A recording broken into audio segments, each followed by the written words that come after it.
Boa noite, gente. Só para confirmar, estão todos com a nova versão do documento Funções PDF aberto na página 6. Ok, ótimo. Então nós vamos usar isso como nossa referência. Então a gente vai começar definindo o que são racionais. Nós já definimos naturais a partir do conjunto vazio e da operação de união, que Pitt definiu o conceito de sucessor de um conjunto. E com isso a gente conseguiu definir o conjunto dos naturais, incluindo as operações de adição e multiplicação. A partir dos naturais, usando pares ordenados de naturais, nós definimos representantes de inteiros, e assim a gente conseguiu definir o conjunto dos inteiros, incluindo adição e multiplicação entre inteiros. E agora, a partir de pares ordenados de inteiros, nós vamos definir o conceito de número racional. Tá? Então vejam lá. O conjunto dos números inteiros é denotado por Z maiúsculo, está ali a notação usual para conjuntos inteiros. Sejam os pares ordenados A, B e CD elementos de Z cartesiano, Z exceto zero. Aquela notação entre parênteses, Z menos, abre chaves, 0 barra, fecha chave, aquilo é para denotar o conjunto dos inteiros, de todos os inteiros, exceto o inteiro 0 barra. Tá?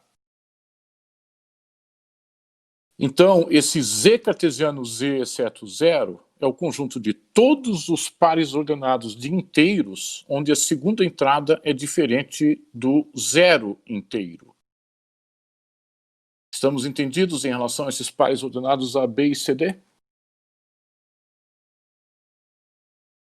Deixa eu ver aqui. Ok. Tá. Então,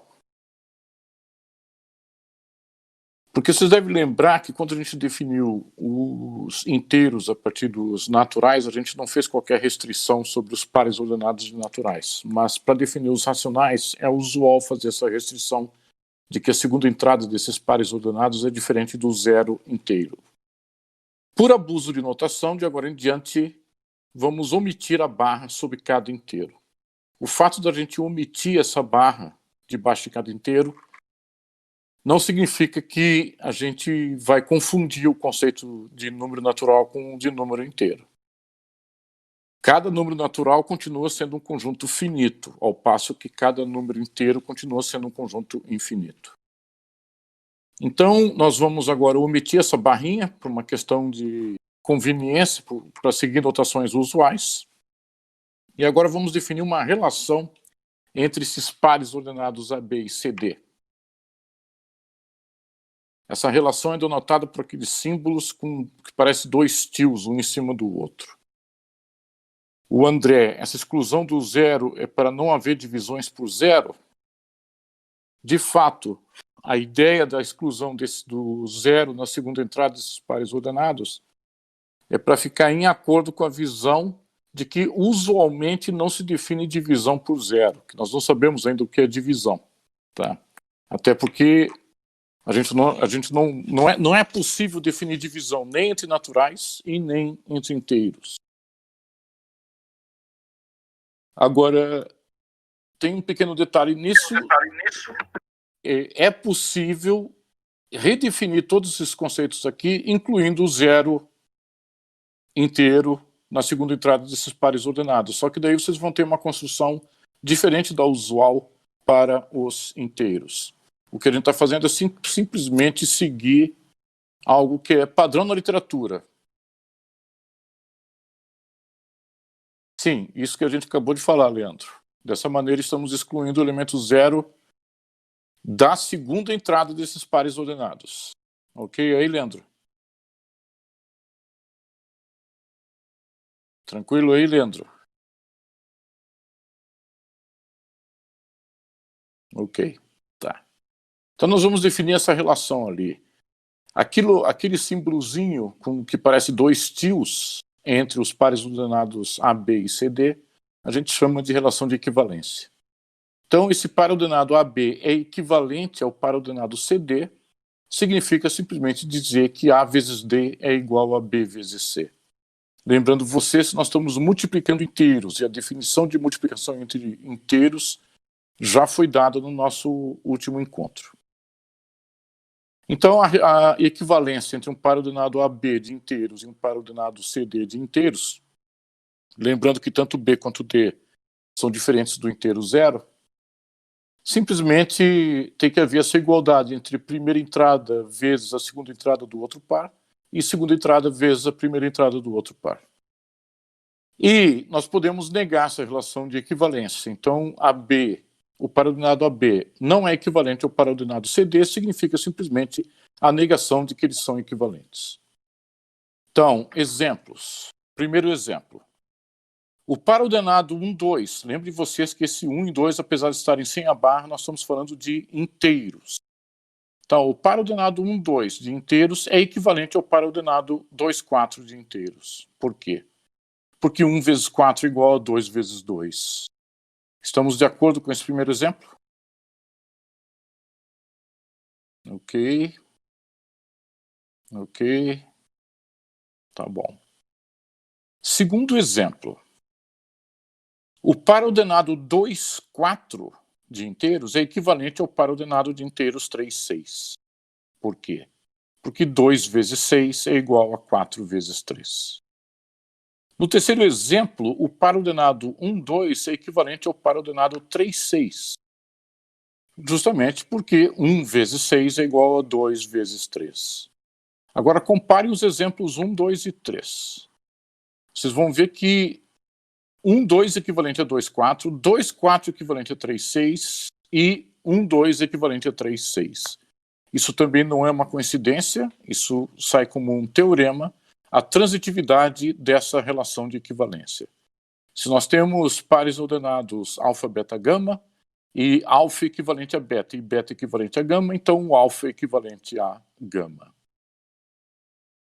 E quarto exemplo, o par ordenado 1, 2 não é equivalente ao par ordenado 2, 1. Porque 1 vezes 1 é diferente de 2 vezes 2. Isso também não é coincidência, isso também é uma consequência de um teorema. Eu não estou escrevendo aqui o teorema. Mas o teorema simplesmente diz que se nós temos um par ordenado AB, onde A e B são inteiros e diferentes entre si, então AB não será equivalente a BA. Estamos de acordo com os 4 primeiros exemplos? Ok. Ok, legal. Então, a partir disso, eu vou começar a dar alguns exemplos, alguns primeiros exemplos de números racionais e depois a gente dá a definição do que é um número racional. Esses exemplos servem para começar a criar uma intuição a respeito do que pretendemos com isso. Para denotar os racionais, nós vamos apelar a uma notação usual, que é caractere, tracinho, embaixo do tracinho, caractere. Então nós temos um primeiro racional ali, 0 tracinho, embaixo do tracinho, n. Esse 0 tracinho, embaixo do tracinho, n, é simplesmente o conjunto de todos os pares ordenados AB de inteiros, onde o B é diferente de 0, tais que esses pares AB são equivalentes a 0, 1. Quais são os equivalentes a 0, 1? São todos os pares ordenados desse conjunto Z cartesiano Z exceto 0, com primeira entrada 0. Então, 0,1 é equivalente a 0,2, que é equivalente a 0,3, que é equivalente a 0,4 e assim por diante. Que é equivalente a 0 menos 30, 0 menos 40 e assim por diante. Isso daqui deve corresponder, a gente vai ver daqui a pouco, a um racional que é neutro aditivo. A gente pode chamar esse camarada aí de zero racional, que por sua vez não deve ser confundido com um zero inteiro e não deve ser confundido com um zero natural. O conceito de zero racional, tá ok aí, gente? Eu vou perguntando aí para vocês. Ok. Ok. Tá. Então, tome muito cuidado, gente. Uma coisa que eu notei que aconteceu na outra turma, hoje à tarde, é que tinha gente achando que aquilo lá, do lado esquerdo da igualdade, é uma divisão. Observar o seguinte. Eu já respondo aí, André. E teve gente ali achando que aquele zero sobre n é uma divisão. Não, não é nenhuma divisão aquilo. Aquilo é apenas uma notação para um certo racional chamado zero racional. O André pergunta, ele só é neutro aditivo? Uma das propriedades algébricas que a gente vai enunciar daqui a pouco, André, é justamente isso. Quando a gente definir adição entre racionais, é possível provar que esse racional é neutro aditivo. É uma das propriedades algébricas dele. Ok aí, André? Tá. A Índia, não entendi muito bem. Você não entendeu qual parte, Índia? A definição de zero racional? É isso? Então, a definição de zero racional é essa. É o conjunto de todos os pares ordenados AB de inteiros, onde o B é diferente do zero inteiro, que são equivalentes ao par ordenado 0, 1. Por exemplo, um exemplo de par ordenado de inteiros equivalente a 0, 1. O próprio 0, 1. Porque 0 vezes 1 é igual a 1 vezes 0. Basta ver a definição de equivalência dada logo acima. Outro exemplo de par ordenado de inteiros equivalente a 0, 1 é 0,2. Porque 0 vezes 2 é igual a 1 vezes 0. Tá ok aí, Índia? Todos os pares ordenados 0 inteiro são equivalentes entre si, porque eles satisfazem a definição de equivalência ali em cima. Então, esse conjunto de todos esses pares ordenados equivalentes a 0, 1, esse conjunto é o zero racional. Essa é a definição de zero racional.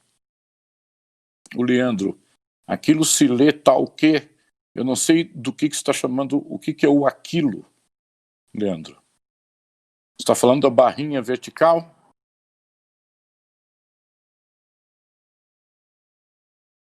Achei que ele se refere à barra... Não, nós não estamos no exercício de telepatia aqui. O Leandro confirmou, sim, a barrinha vertical. Sim, Leandro, aquilo a gente lê tal que. O pessoal fica dando risada aí, tá? Eu adoraria ser telepata, porque daí eu conseguiria dar aula muito melhor, tá? Porque daí eu poderia não só ler as mentes de vocês, mas também imprimir as mentes de vocês. Mas essa opção não existe. O André disse que ia ficar louco. Então vamos lá. Definimos o zero racional. Agora vamos definir o racional chamado 1/2. Insisto, pelo amor de Deus, não fiquem achando que essa notação 1/2 tem alguma coisa a ver com divisão, porque não tem. Basta ver a definição do racional 1/2. O racional 1/2 é o conjunto dos pares ordenados AB de inteiros, onde o B é diferente do inteiro 0, tais que esses pares ordenados AB são equivalentes ao par ordenado 1, 2 de inteiros.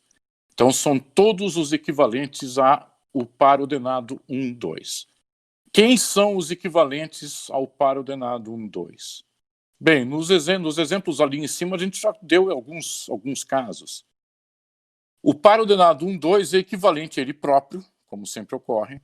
Ele é equivalente a 2, 4, equivalente a 3, 6, equivalente a menos 2, 4, equivalente a 2 menos 4 e assim por diante.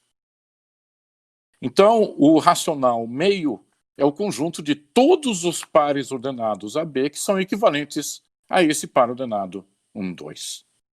Estamos claros aí com a definição de racional meio? O professor poderia repetir a explicação de meio? Então, João, nós não estamos falando de meio, nós estamos falando do racional meio. Tá? Então, a definição do racional meio, que está denotado ali nesse documento para vocês, pelo caractere 1, tracinho embaixo, e embaixo do tracinho 2, a gente chama esse racional de meio, é o conjunto de todos os pares ordenados AB de inteiros que são equivalentes ao par ordenado 1, 2. E são infinitos pares ordenados que satisfazem essa condição. Ok aí, João? Tá. Qual é a definição do racional menos meio? Então, a definição do racional menos meio é o conjunto de todos os pares ordenados AB de inteiros, onde o B é diferente do zero inteiro, equivalentes ao par ordenado 1 menos 2. Então, esse é o racional menos meio. Esses equivalentes a 1 menos 2, ao par ordenado 1 menos 2, quem são eles?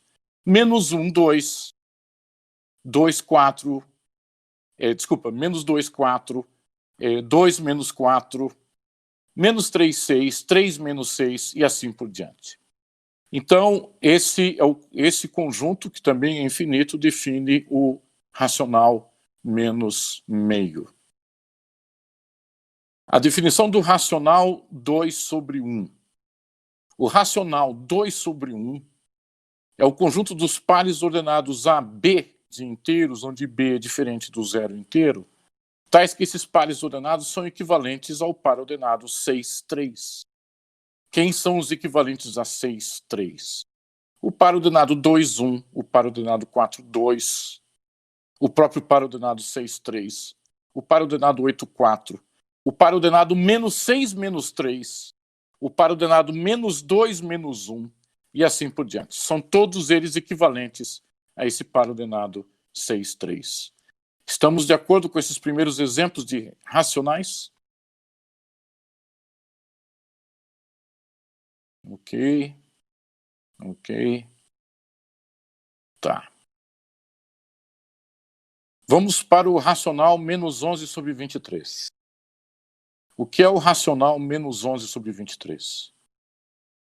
É o conjunto de todos os pares ordenados de inteiros, onde o B é diferente de zero inteiro, tais que esses pares ordenados AB são equivalentes a menos 22, 46. Que é a mesma coisa que falar os equivalentes a menos 11, 23. Que é a mesma coisa que falar todos os equivalentes a 22 menos 46 e assim por diante. Então, esses são alguns exemplos de racionais. Agora, como que a gente vai definir todo e qualquer racional? Aí aparece na linha seguinte. Todo e qualquer racional M sobre N é simplesmente o conjunto dos pares ordenados AB de inteiros, onde AB é diferente do zero inteiro, tais que AB é equivalente ao par ordenado MN. Não esquecer que esse MN são ambos inteiros. Então, isso define todo e qualquer racional. Ok, Arthur? Então, gente, eu quero saber se vocês percebem que a gente poderia ter dado uma definição equivalente para racional, dizendo o seguinte, que o racional M sobre N, deixa eu ver aqui, eu parei no, pelo amor de Deus, não achem que, isso já faz algum tempo, Arthur. Depois pode, quando cai a internet assim por pouco tempo, eu até posso repetir, tá? Mas voltar tudo aquilo lá não é uma boa ideia. Tá bom, Arthur? Ok, Arthur?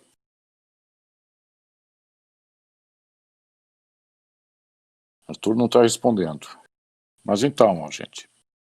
Vocês estão vendo lá a definição de um racional M sobre N qualquer. Eu quero saber se vocês percebem que essa definição pode ser mudada, trocando aquele MN simplesmente por exemplo, 2M, 2N. Vocês concordam com isso? Ok. Vocês podem trocar aquele MN por menos M, menos N. Ou pode trocar por 38M, 38M. Qualquer uma dessas opções funciona. Tá? Nós colocamos o par ordenado MN só para ficar mais enxuta a definição. Tá?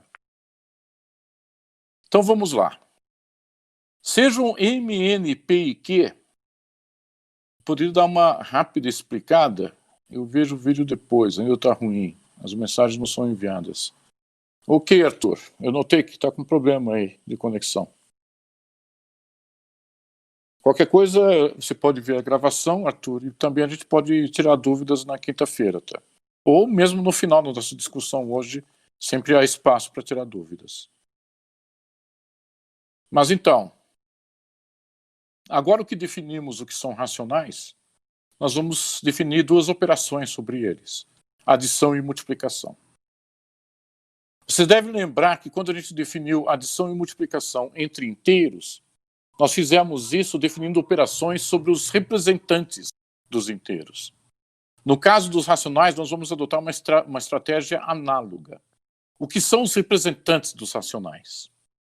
Qualquer um daqueles pares ordenados que vocês estão vendo ali. Então, vejam lá, por exemplo, o racional meio. Vejam ali em cima o exemplo do racional meio. É o conjunto dos pares ordenados equivalentes a 1, 2. Isso significa que o par ordenado 1, 2 é um representante do racional meio. Assim como o par ordenado 2, 4 é um representante do mesmo racional, assim como o par ordenado 3, 6 é um representante do mesmo racional.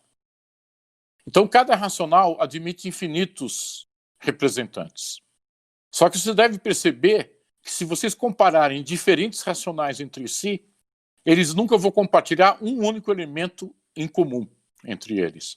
Todos os equivalentes ao par ordenado 1, 2, nenhum deles será equivalente ao par ordenado 1 menos 2, que é usado para definir o racional menos meio.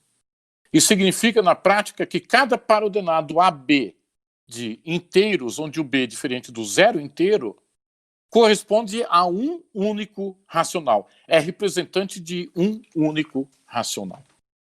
Estamos de acordo com isso antes de falarmos das operações? Ok. Ok. Não entendi muito bem essa parte. Veja lá, André. Quem são os representantes do racional meio? Primeiro, eu quero saber se você concorda com isso. Eu quero saber se você concorda que os representantes do racional meio são os pares ordenados 1, 2, 3, 6, 4, 8, menos 1, menos 2, menos 2, menos 4, menos 3, menos 6 e assim por diante. Você concorda com isso? Tá. Acontece que cada um desses racionais, que são representantes de meio, nenhum deles é equivalente a qualquer outro par ordenado que seja representante de outro racional. Por exemplo, o par ordenado 1, 2 não é equivalente ao par ordenado 6, 3, que é representante do racional 2 sobre 1. Concorda? Então, isso que eu estou dizendo, André, é um teorema que cada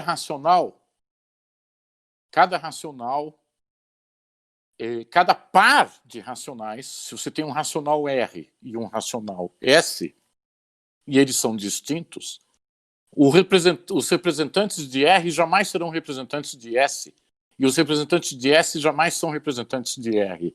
Não há interseção entre esses conjuntos. Ok?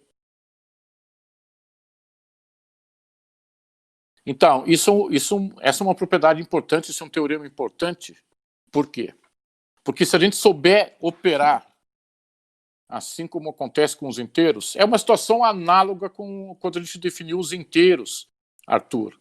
Que daí cada inteiro tinha como representantes pares ordenados de naturais, de modo que inteiros distintos não têm interseção entre si. Ok aí, Arthur? Pois é, a construção é muito parecida. A construção dos racionais a partir dos inteiros é muito parecida com a dos inteiros a partir dos naturais. Tá? Mas por que eu estou chamando a atenção sobre a importância disso? É que daí, se a gente conseguir definir as operações de adição e multiplicação envolvendo apenas representantes, fica muito mais fácil do que lidar com esses conjuntos com infinitos elementos. Então, se a gente quer, por exemplo, fazer uma operação como o racional 11 sobre 18 menos o racional 37 sobre 48, basta escolher um representante qualquer de cada um desses racionais e operar os representantes de acordo com as definições que a gente vai ler daqui a pouco. Essa é a ideia. Então, a ideia é trabalhar com representantes que fica mais fácil fazer as contas. Ok aí, gente?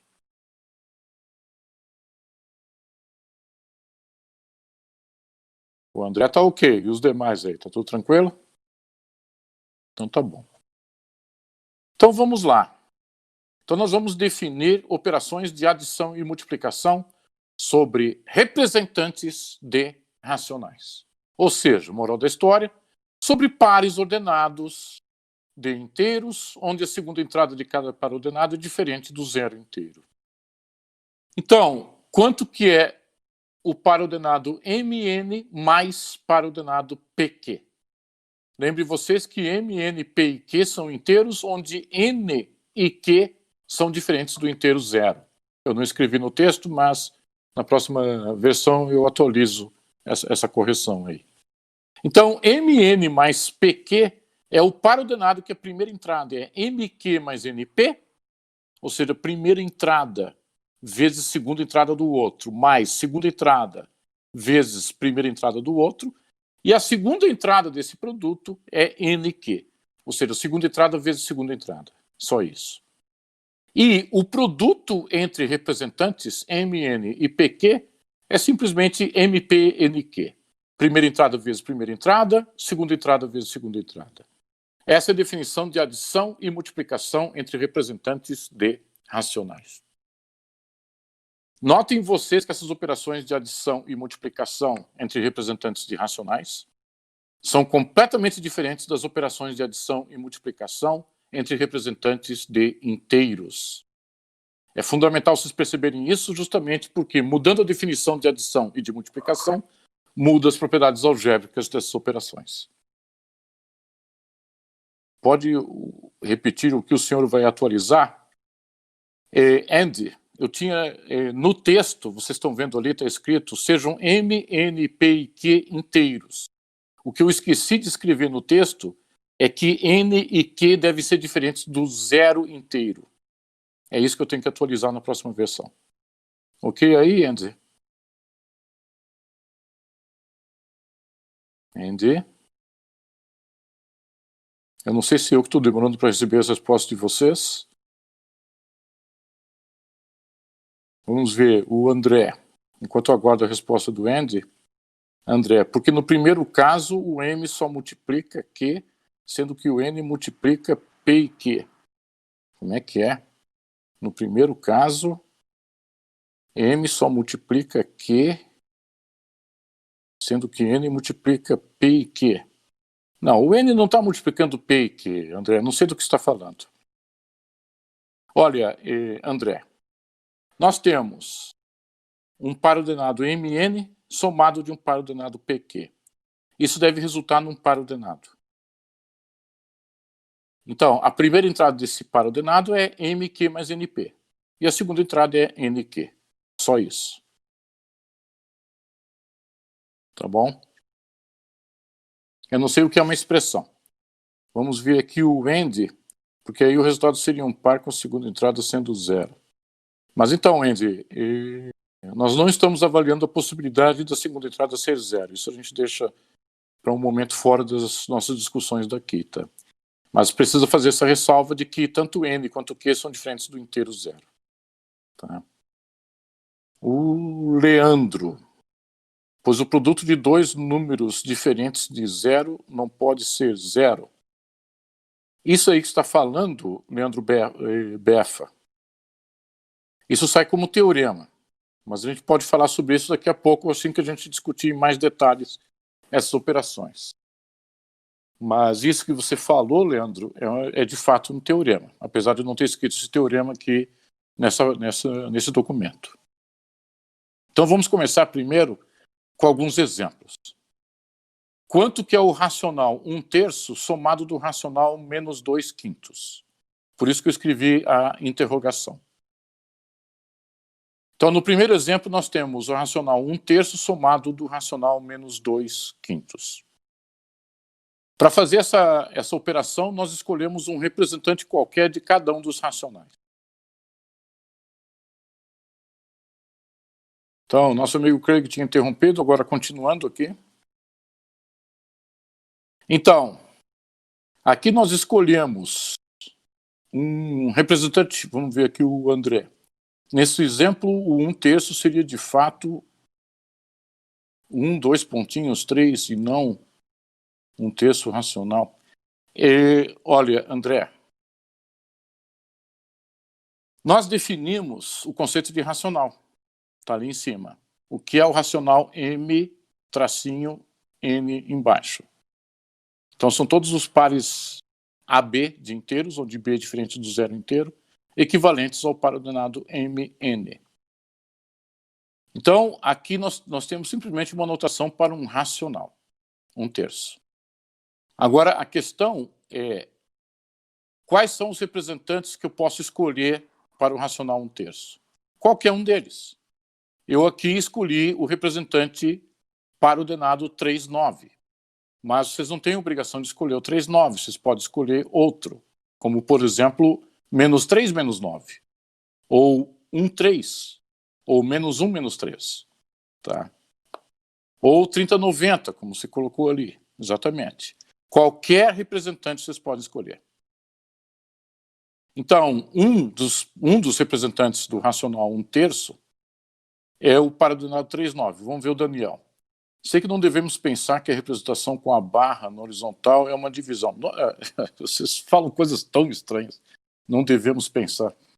É ótimo. Mas quando olho esse exemplo, me vem à cabeça a simplificação de uma fração. Escuta, Daniel. Primeiro que a afirmação que você fez, não devemos pensar sobre isso ou aquilo, é um despropósito, porque como é que alguém vai impedir uma outra pessoa de pensar isso ou aquilo? Segundo, a gente vai falar sobre o conceito de divisão quando a gente desenvolver essas operações aqui. Então, eu peço para você um pouco de paciência aí. Tá bom, Daniel? Ok. Então, Índia está digitando. Então, vejam lá. Ó. Nesse texto aqui, eu escolhi o representante 3,9. Vocês podem escolher qualquer outro. Aliás, eu recomendo vocês refazerem esse item 1 com outros representantes. Gente, para vocês a voz do professor está cortando ou é só aqui? Digam lá, Índia. Digam lá, gente, como é que está para vocês aí o som? Está tranquilo, tranquilo. Vocês estão frustrando a Índia. Tá? Então. O Luiz está falando que está travando.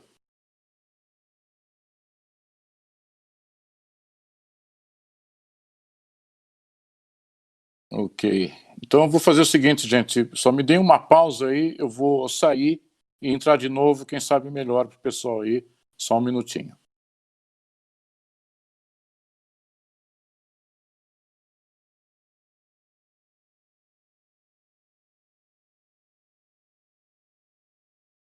Então, gente, me digam aí, como é que está o som?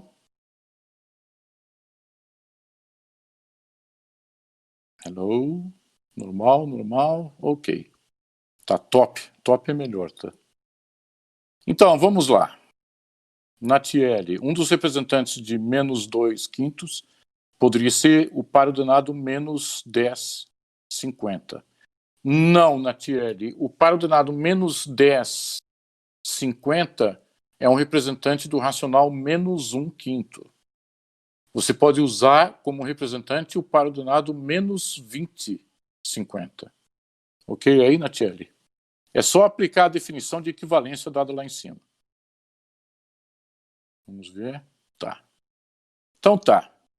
E aí escolhemos como representante do racional -2/5 o par ordenado 2 menos 5. Agora vamos operar. Quanto que é o par ordenado 3,9 somado do par ordenado 2 menos 5? Nesse caso, o M é 3, o N é 9, o P é 2 e o Q é -5. Aplicando a definição de adição dada acima, fica simplesmente o par ordenado cuja primeira entrada é 3 vezes menos 5 mais 9 vezes 2, e cuja segunda entrada é 9 vezes menos 5. Estamos de acordo com isso, gente? Aplicando a definição de adição entre representantes? Ok. Tá. Mas daí quanto que é 3 vezes menos 5? Essa é uma conta que nós já aprendemos a fazer no encontro passado. Esse 3 vezes menos 5, se vocês fizerem a conta seguindo a definição de produto entre inteiros, isso vai resultar em menos 15. E o 9 vezes 2 vai resultar em 18. Ao passo que o 9 vezes menos 5 vai resultar em menos 45. Mas o que é o menos 15 mais 18? Pela definição de adição entre inteiros, isso resulta no inteiro 3. Então nós temos agora o par ordenado 3 menos 45. Mas esse 3 menos 45 é representante do racional menos 1 sobre 15. Por quê? Porque o racional menos 1 sobre 15 é o conjunto de todos os pares ordenados A, B, equivalentes ao par ordenado menos 1, 15. E menos 1, 15 é equivalente ao par ordenado 3 menos 45.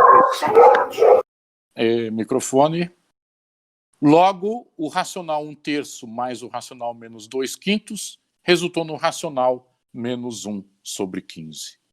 Estamos de acordo com esse primeiro exemplo de operação entre racionais?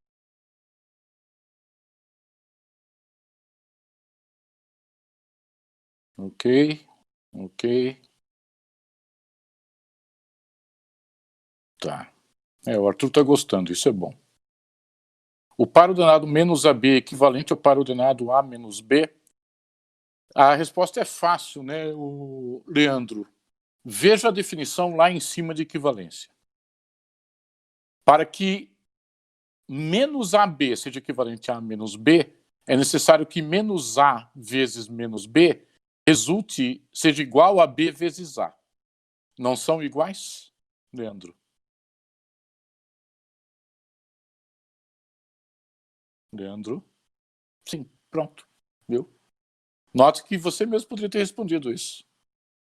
Por isso que eu tenho insistido para vocês. Quem são os equivalentes ao par ordenado 1, 2? Por exemplo, menos 1, menos 2. Quem são os equivalentes ao par ordenado 1, menos 2? Por exemplo, menos 1, 2. Tá. Então, vamos ao exemplo 2. Exemplo 2. Quanto que é o racional 1/3 vezes o racional menos 2/5? Então, para fazer esse produto, escolhemos um representante qualquer de 1/3. Aqui nós escolhemos o par ordenado 3, 9. E um representante qualquer de menos 2/5. Aqui foi escolhido o par ordenado 2 menos 5. Fazendo o produto, que é só primeira entrada vezes primeira e segunda vezes segunda, nós temos 3 vezes 2 e 9 vezes menos 5. Mas 3 vezes 2, pela definição de multiplicação entre inteiros que nós já vimos, é 6. E 9 vezes menos 5, pela multiplicação entre inteiros que nós vimos também, é menos 45. Mas o par ordenado 6 menos 45 é representante justamente do racional menos 2 sobre 15. Logo, o produto entre os racionais 1/3 e menos 2/5 é menos 2 sobre 15. Estamos de acordo com esses dois exemplos? Ok. Ok. Então vejam só. De agora em diante, por abuso de notação, isso é um abuso de notação, todo racional n sobre 1 é denotado simplesmente por n. É apenas uma notação abusiva. Poderia explicar a soma de novo? A soma? A soma, a gente escolheu um representante para 1/3, um representante para menos 2/5. Os representantes escolhidos foram o par ordenado 3, 9 e o par ordenado 2 menos 5.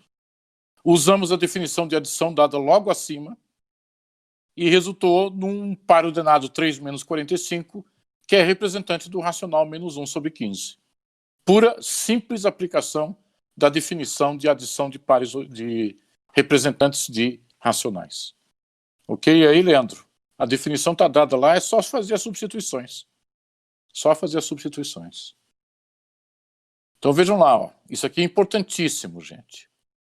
De agora em diante, por abuso de notação, todo racional n sobre 1 é denotado simplesmente por n. É apenas um abuso de notação. Essa notação é conveniente uma vez que racionais n sobre 1 copiam os inteiros. Porque vejam só, todo racional n sobre 1, ele vai ter exatamente as mesmas propriedades algébricas de adição e multiplicação dos inteiros, se esse n for um inteiro qualquer. Estamos de acordo com isso? Ok. Tá. Notem vocês que no caso desse n ser um inteiro positivo, aí nós temos racionais que estão copiando os naturais. Poderia dar um exemplo de representante de um racional n sobre 1? Bem, o par ordenado n1. É só ver a definição de racional. Todo racional m sobre n é o conjunto dos pares ordenados equivalentes a mn. Então, você está procurando por um representante do racional n sobre 1, um representante dele é o par ordenado n1.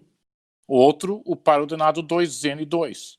Outro, o par ordenado 3n3. E assim por diante. Ok, Arthur? Tá. Então, olhem só, gente. Essa notação é conveniente uma vez que racionais n sobre 1 copiam os inteiros. O que significa copiar os inteiros? Que daí vai ter exatamente as mesmas propriedades algébricas de adição e multiplicação que os inteiros têm. E no caso desse n ser um inteiro positivo, então esses mesmos racionais n sobre 1 copiam exatamente as mesmas propriedades algébricas de adição e multiplicação dos naturais. Então, aquela história que se vê na escola de que o conjunto dos naturais está contido nos inteiros, obviamente isso é falso. O que acontece é que entre os inteiros há uma cópia dos naturais. Ou seja, há inteiros, chamados inteiros positivos, que têm as mesmas propriedades algébricas de adição e multiplicação dos naturais. Entre os racionais, o mesmo fenômeno ocorre. Sim, né, Arthur? Não faz o menor sentido dizer que o conjunto natural está contido nos inteiros, se, por exemplo, todo conjunto natural é um conjunto finito, ao passo que todo inteiro é um conjunto infinito. Então não tem como um estar contido no outro, impossível. Por isso que é preciso qualificar o discurso. Então, entre os racionais n sobre 1, nós temos tanto cópia dos inteiros quanto cópia dos naturais. Vamos ver aqui. Então, vamos lá. Ó. Uma pergunta que foi feita aqui hoje sobre a questão do racional zero ser neutro aditivo. Mentiram para nós.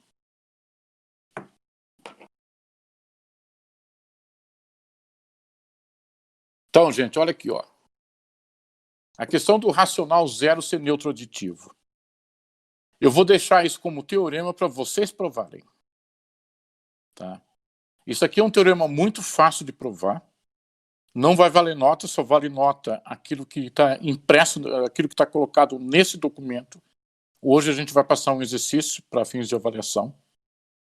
Mas eu fortemente recomendo a vocês fazerem essa demonstração de que o racional zero é neutro aditivo e absorvente multiplicativo.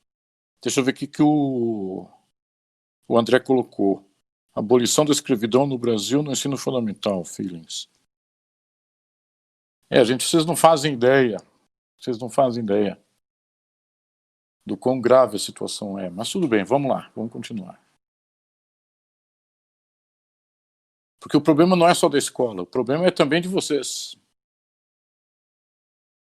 Mas essa é a parte difícil de admitir. Mas então vamos lá. Recomendação, eu fortemente recomendo a vocês. É uma prova muito fácil de fazer. Agora, aquela coisa, não é porque eu estou falando que é fácil que vai ser fácil para vocês. Eu digo que é fácil do ponto de vista matemático. Do ponto de vista matemático, é uma prova muito tranquila.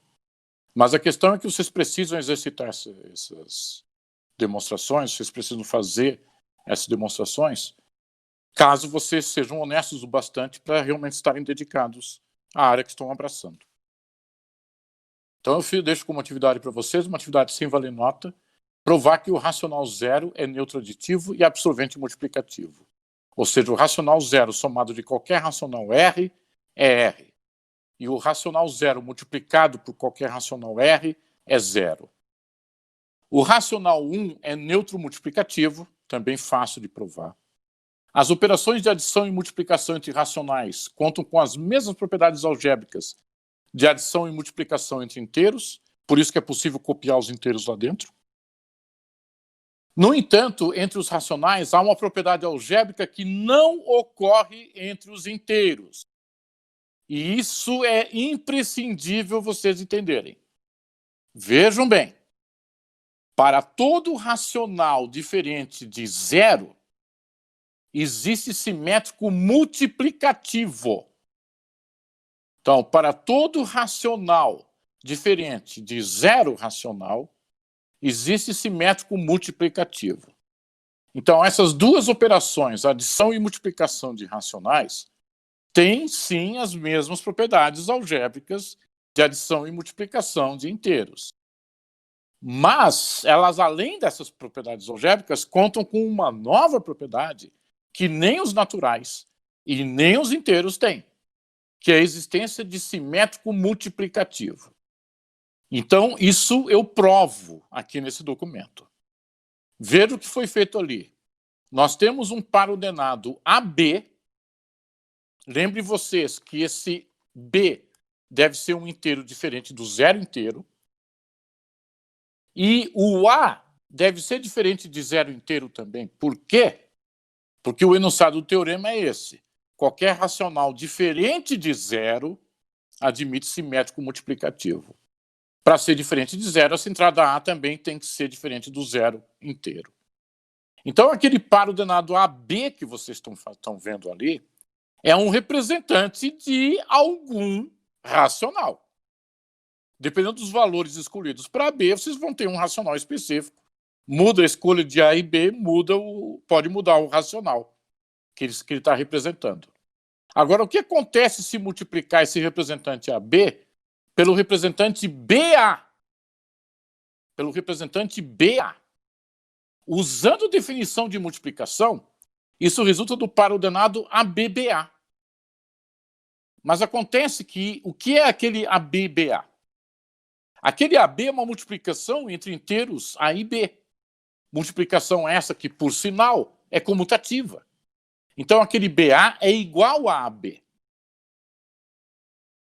Então, o que acontece? Esse par ordenado ABBA é representante do racional 1, sendo que o racional 1 é neutro multiplicativo. Moral da história. Todo racional com representante AB, onde ambas as entradas A e B são diferentes de zero, admite sim um simétrico multiplicativo BA. Graças a isso, agora é possível definir divisão. Como que define divisão? Vocês conseguem aí? Agora dá para definir divisão. Vocês conseguem definir divisão?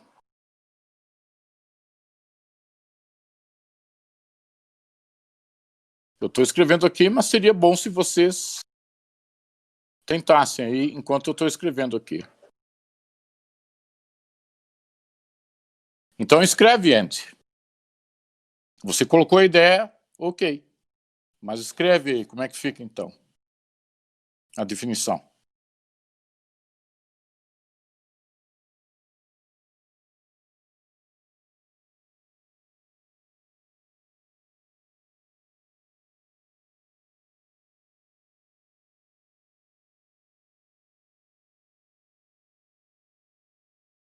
Vamos ver o que o pessoal está escrevendo.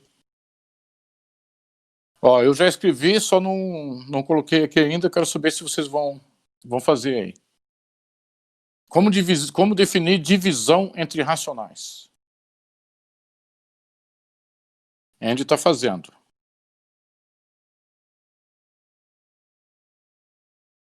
Captar não tem aquele primeiro I. É captar. Arthur, você está usando a notação para racionais, não está usando representante algum. Você não está definindo nada aí. Não. Gabriel, nós estamos falando, os representantes são pares ordenados. Você não escreveu você só escreveu no final um par ordenado que não tem a mínima ideia de onde veio. Vou dar mais alguns segundos aí para vocês.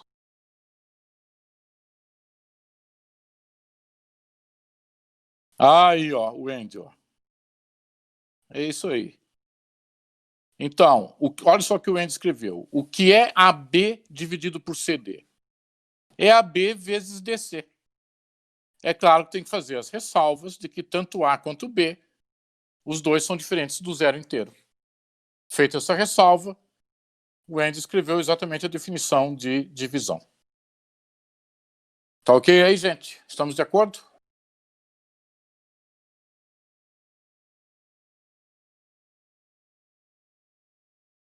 Então, gente, isso eu imploro a vocês, pensem com muito carinho.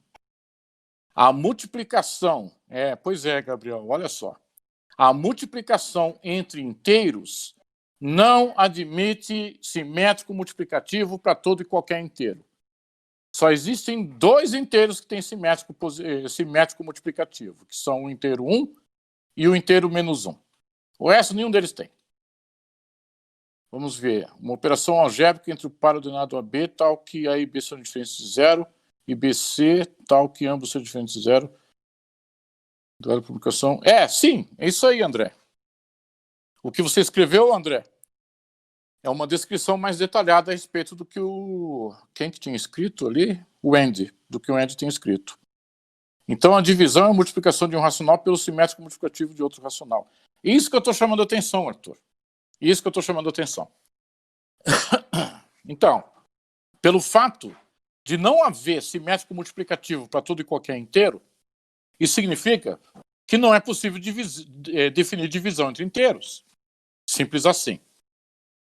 Agora, entre racionais, a maneira como foi definida a multiplicação entre racionais garante sim a existência de simétrico multiplicativo para todo racional diferente do zero racional. Então, graças a isso, agora a gente pode contar com divisão. Então, o André ali, valeu a pena ter estudado o PDF algumas horas antes da aula. Está sendo menos complicado que das outras vezes. Então, o André está pegando o espírito da coisa sem eu precisar ter avisado. Eu estou enviando para vocês versões atualizadas desse documento com aulas futuras, justamente para que vocês tenham chance de se familiarizar cada vez mais com os assuntos aqui tratados, para vocês não serem pegos de surpresa. E aí, por último, então, o Gabriel escuta as gravações até jogando. Essa é boa. Mas então, por último, o conjunto dos racionais é denotado por Q maiúsculo. É uma notação bastante usual para denotar o conjunto dos racionais. Então, o conjunto dos racionais, gente, é simplesmente esse conjunto de conjuntos de pares ordenados de inteiros AB, que são equivalentes a um dado par ordenado escolhido como representante do racional, munido dessas operações de adição e multiplicação. Assim a gente finalmente definiu o que são números racionais. Mas agora vem a parte complicadinha, que é o seguinte. Nós definimos inteiros usando pares ordenados de naturais. Definimos racionais usando pares ordenados de inteiros. Mas se for tentar definir reais a partir de pares ordenados de racionais, não existe essa possibilidade. Não é possível definir números reais usando estratégia semelhante usando pares ordenados de racionais. É simplesmente impossível. E dá para provar que é impossível. Eu não vou fazer essa prova aqui, mas quem tiver interesse a respeito disso fora do horário de aula, podemos conversar. Então, para que a gente, agora que nós já sabemos o que são naturais, inteiros e racionais, a pergunta é como que vamos construir os reais, já que essa estratégia de pares ordenados já não funciona mais para definir números reais. Então, para fazer isso, nós precisamos, antes de mais nada, qualificar o que são funções. Lembre vocês que função é justamente o objeto de estudo central dessa disciplina de vocês. Então, nós vamos finalmente começar a estudar o que são funções, e nossa primeira aplicação de funções vai ser justamente para a construção dos números reais a partir dos racionais. Então, vamos começar lá, seção 6, ainda na página 6. Vocês estão vendo ali escrito R minúsculo, 2 pontinhos, X minúsculo, flechinha para a direita, Y. Aquilo a gente lê uma relação de X em Y. Então, o que é uma relação de X em Y? Por definição, é qualquer subconjunto de X cartesiano Y. Lembro vocês que a gente já definiu tanto o conceito de produto cartesiano quanto o conceito de subconjunto. Então, uma relação de X em Y é simplesmente qualquer subconjunto de X cartesiano Y. Qualquer. Então, olha lá. Lemos R é uma relação com domínio X e codomínio Y. Tem gente que usa a palavra contradomínio no lugar de codomínio. São sinônimos. Ou simplesmente R é uma relação de X em Y. Observar que o produto cartesiano é uma operação não comutativa. Por exemplo, quanto que é o produto cartesiano entre o conjunto de elementos 1, 2 e o conjunto de elementos 2, 3? Isso deve resultar no conjunto de todos os pares ordenados A, B, onde A pertence ao primeiro conjunto e B pertence ao segundo conjunto. Isso resulta no conjunto dos seguintes pares ordenados: 1, 2, 1, 3, 2, 2, 2, 3. Estamos de acordo com esse primeiro produto cartesiano? Ok. Tá. Agora vamos inverter os fatores do produto cartesiano. Em vez de fazer 1, 2, cartesiano 2, 3, vamos fazer 2, 3, cartesiano 1, 2. Esse é o conjunto de todos os pares ordenados AB, onde A pertence ao primeiro conjunto e B pertence ao segundo. Isso resulta no conjunto dos pares ordenados 2, 1, 2, 2, 3, 1, 3, 2. Acontece isso se vocês compararem o primeiro produto cartesiano com o segundo, vocês vão perceber que são conjuntos diferentes. Por exemplo, o par ordenado 1, 3 pertence ao primeiro, mas não pertence ao segundo.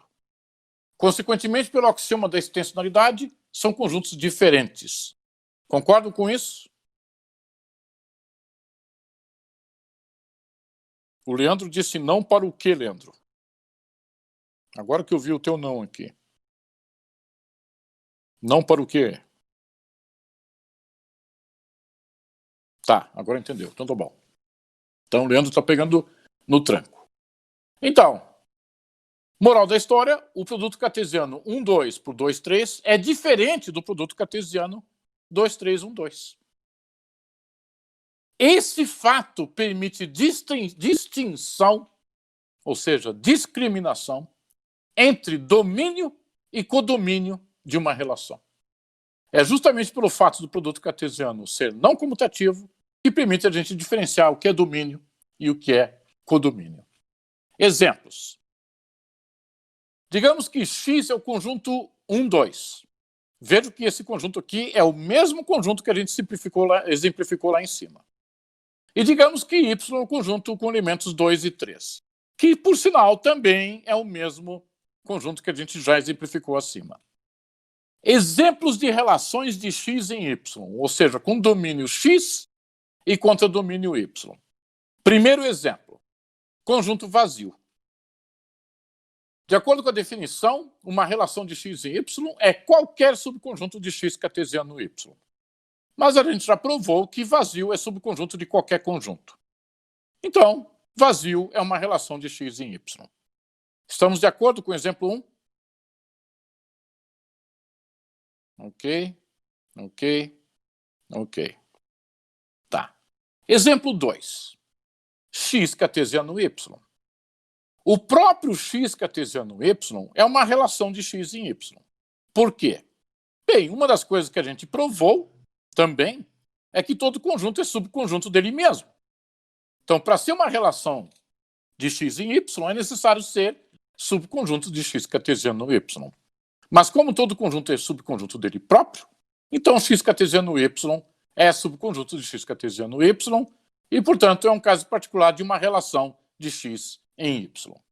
Estamos de acordo com os exemplos 1 e 2? Ok, ok, tá. Exemplo 3. Exemplo 3. Não entendi o 2. Ó, Gustavo, o que é uma relação de x em y? Veja a definição lá em cima. É qualquer subconjunto de x cartesiano y. Mas o x cartesiano y não é subconjunto de x cartesiano y, Gustavo? Sim. Por quê? Porque todo conjunto é subconjunto dele mesmo. Exatamente. Exemplo 3. No exemplo 3, nós temos um conjunto com um único elemento. E esse único elemento é o par ordenado 1, 2. Notem vocês que todos os elementos desse conjunto, do exemplo 3, são elementos de x cartesiano y. Até porque esse conjunto tem apenas um elemento, o par ordenado 1, 2, que pertence a x cartesiano y. Logo, ele é uma relação de x em y. Concordo com o exemplo 3?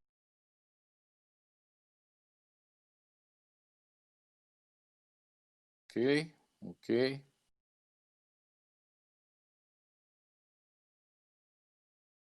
Gabriel, o que é uma relação de x em y? É qualquer subconjunto de x cartesiano y. Compare, veja esse exemplo do item 3, compare com o x cartesiano y. O x cartesiano y está dado logo acima. O conjunto dos pares ordenados 1, 2, 1, 3, 2, 2, 2, 3. Você concorda que o conjunto do item 3 está contido em x cartesiano y? Ou seja, que todo elemento desse conjunto tem elemento x. Então é uma relação de x em y. Exemplo 4. O conjunto, nós temos no exemplo 4 um conjunto com dois elementos. Os pares ordenados 1, 2 e 1, 3. Todos os elementos desse conjunto são elementos de x cartesiano y. Portanto, outro exemplo de relação de x em y. Estamos de acordo com o exemplo 4? Gente? Ok, ok, ok. Exemplo 5. O conjunto cujos elementos são pares ordenados 1, 2, 2, 2. Novamente, todos os elementos desse conjunto são elementos de x cartesiano y, portanto, é uma relação de x em y. E exemplo 6, os pares ordenados 1, 3 e 2, 2, também todos os elementos do item 6 são elementos de x cartesiano y. Estamos de acordo com todos os exemplos de relações? Ok, ok. Tá. Então, para os conjuntos x e y aqui sugeridos, há 16 possíveis relações de x em y. Por quê? Porque o x cartesiano y tem 4 elementos. Como uma relação de x e y é qualquer subconjunto de x cartesiano y, então nós precisamos saber apenas quantos possíveis subconjuntos exatamente. Não é n ao quadrado, não. É 2 elevado a n, André. 2 elevado a n, não é n ao quadrado. Então, como o x cartesiano y tem 4 elementos, há 2 elevado a 4 possíveis relações de x em y. Estamos de acordo com isso, gente? Ok, ok. Tá. Agora vem o conceito de função. Seja R de x em y uma relação. Dizemos que R é uma função se para todo A pertencente ao domínio existe um e apenas um B pertencente ao codomínio, tal que o par ordenado AB pertence à relação. Então vejam vocês, toda relação é um conjunto de pares ordenados. Mas para uma relação ser uma função, é necessário que para todo A do domínio exista um e apenas um B do contradomínio, tal que o par ordenado AB pertence à relação. Vamos dar exemplos. Na última lista acima, apenas os itens 5 e 6 correspondem a funções com aqueles domínio e codomínio dados. Então vamos examinar os itens 5 e 6, depois a gente vê os outros. Vejam o item 6. O item 6 é uma relação de x em y. Mas além de ser uma relação de x em y, para todo elemento do domínio, existe um e apenas um B, tal que a B pertence à relação. Então vejam só, quem são os elementos do domínio dessa relação? Os elementos do domínio são apenas 1 e 2. O 1 tem imagem 3 e o 2 tem imagem 2. Cada elemento o que a gente chama de imagem, quando a gente tem um par ordenado AB pertencente a uma relação, a gente chama o B de imagem de A pela relação R. Tá ok, gente? Só uma observaçãozinha. Estamos de acordo? Tá. Ok. Então vejam só. No exemplo 6. Não, gente, ó. Vocês têm que ir com calma, gente. Vocês não sabem nem o que é uma função, vão querer saber o que é uma função injetora. Vamos devagar. Então, olha lá. Aquela relação do item 6, ela é uma função porque cada elemento do domínio, quem são os elementos do domínio? 1 e 2. Admite uma e apenas uma imagem no contradomínio. Então, o 1 tem imagem 3, o 2 tem imagem 2.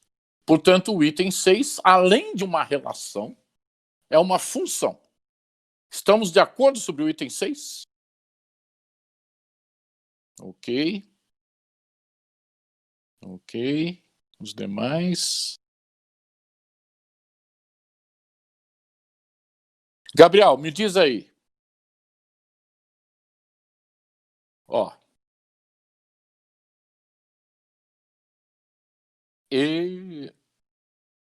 Primeira pergunta para o Gabriel e para o Gustavo Oliveira. Então, para os dois aí. Ó. Toda relação tem como elementos pares ordenados. Se houver algum elemento numa relação, esses elementos são pares ordenados. Está claro isso? Gustavo, sim. Gabriel? Tá. Então, esses pares ordenados AB, quando o AB pertence à relação R, nós dizemos que o B é a imagem do A pela relação. Tá ok? Gustavo e Gabriel? Ok, tá. Então, para que uma relação seja função, é necessário que todo elemento do domínio tenha uma e apenas uma imagem. Só isso. É claro que essa imagem vai pertencer ao contradomínio. Então, no item 6. O item 6 é uma função. Além de uma relação, é uma função. Porque cada elemento do domínio tem uma e apenas uma imagem. Basta ver os elementos do domínio. Os elementos do domínio são 1 e 2. O 1 tem imagem. O 2 tem imagem. E tanto o 1 quanto o 2 têm apenas uma imagem. Concordam?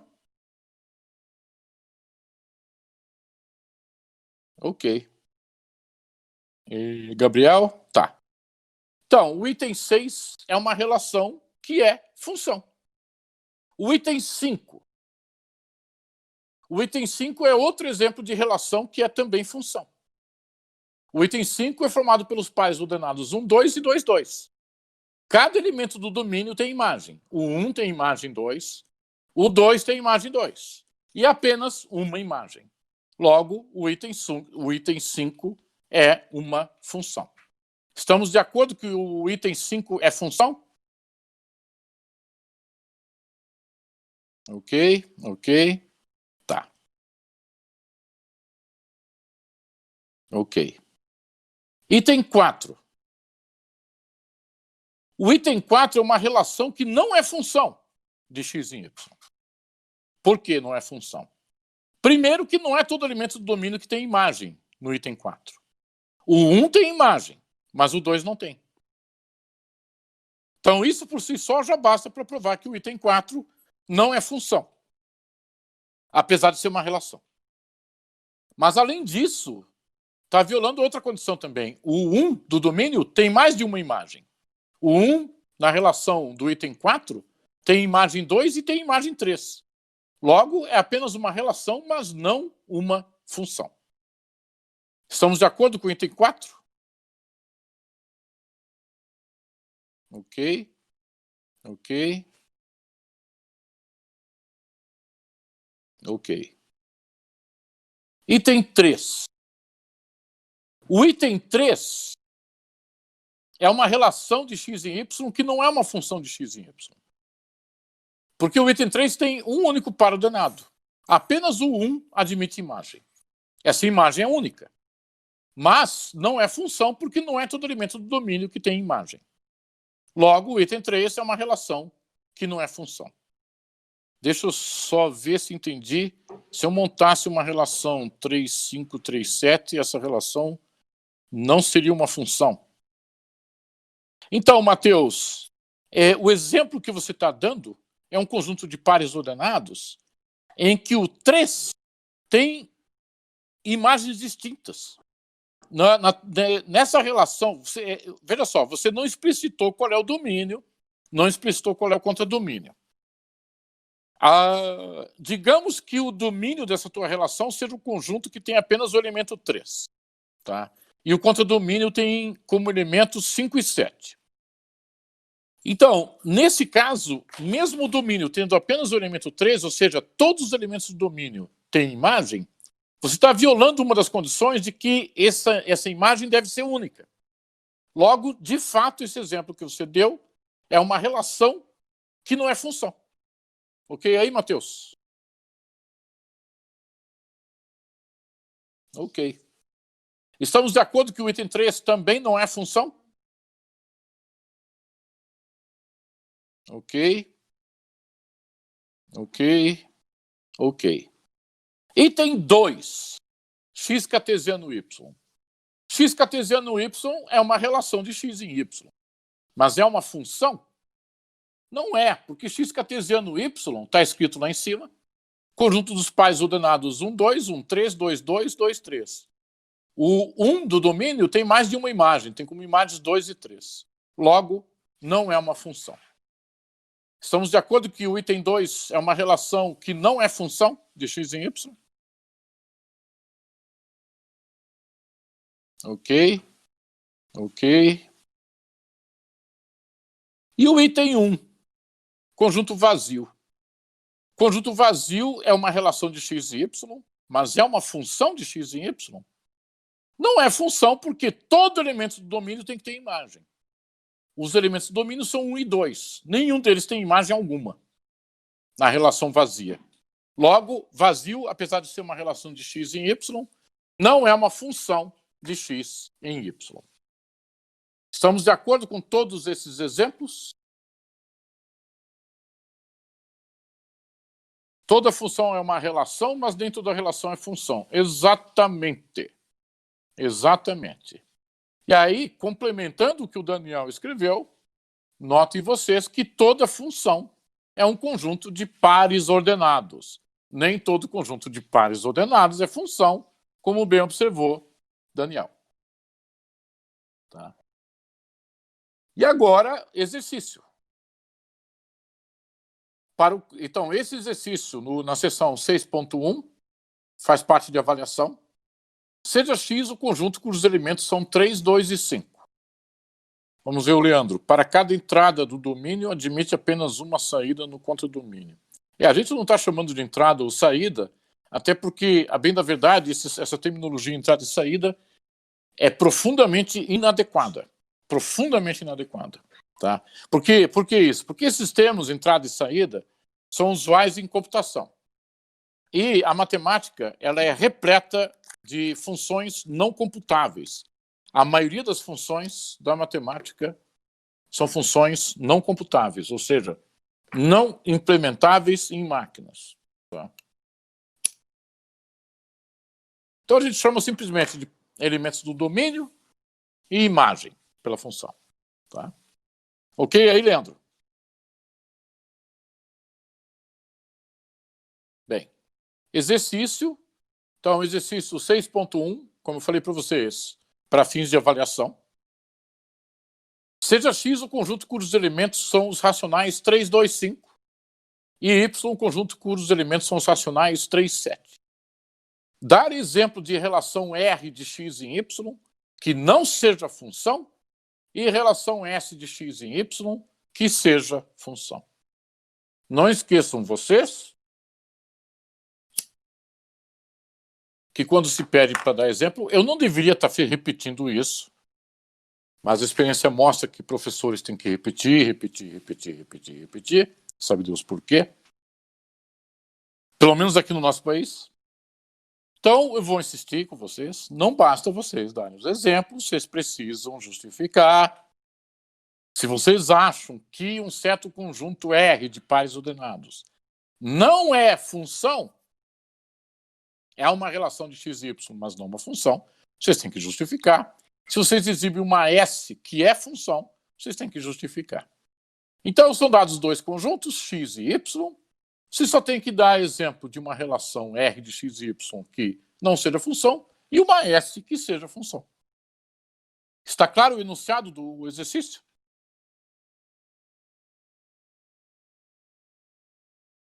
Ok.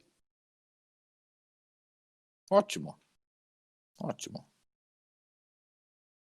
Então, vamos ver aqui.